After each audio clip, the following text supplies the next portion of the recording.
The CEO was shocked to discover that his secretary was actually the woman he had always loathed in his whirlwind marriage. He tried calling his wife, whom he had never met, but his secretary's phone rang instead. The CEO froze, holding his own phone, stunned for a long time before redialing his wife's number. Only then did he realize that his secretary was indeed the woman he had so vehemently rejected in his whirlwind marriage. The CEO was filled with regret because he had been extremely opposed to the marriage arranged by his grandmother from the very beginning, and he loathed his wife to the extreme.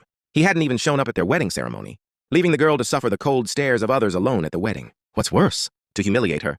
He even hired a group of male models so the girl could choose anyone to go through the wedding ceremony with him. The CEO did this because he thought the girl was a money grubber. Otherwise, she wouldn't have been willing to marry a man she'd never even met for a 300,000 yuan dowry. He had no idea that the girl agreed to the marriage because his seriously ill grandmother urgently needed surgery. This 300,000 yuan was his grandmother's lifeline. As soon as the wedding ended, the girl eagerly took the dowry money from the CEO's grandmother and rushed to the hospital, begging the doctor to arrange surgery for her grandmother immediately. But at this critical moment, a colleague from the company suddenly called. The new CEO was coming to inspect the company, and the girl had no choice but to rush there. On the way, she encountered an elderly woman trying to scam her way out of a fight. The girl immediately saw through her trick and quickly filmed the whole thing. Using the video, she eventually helped the man get his money back. The girl never imagined that the man she had casually called a sucker was not only the company's newly appointed CEO, but also her husband, whom she had never met.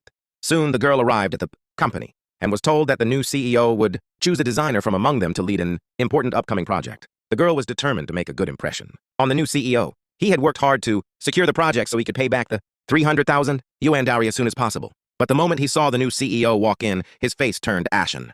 He never expected that the man he had just teased was actually the new CEO. The girl, fearing she was being treated badly, quickly covered her cheeks trying to hide herself. But the CEO noticed her immediately. Seeing her deliberately blocking his way, he walked straight up to her, read out her name from her name tag, and told her to put her hands down. But the girl made an excuse, saying she had pimples on her face and was afraid of scaring the CEO. The CEO didn't waste any more words and simply pulled her hands down. The girl had no choice but to awkwardly greet the CEO.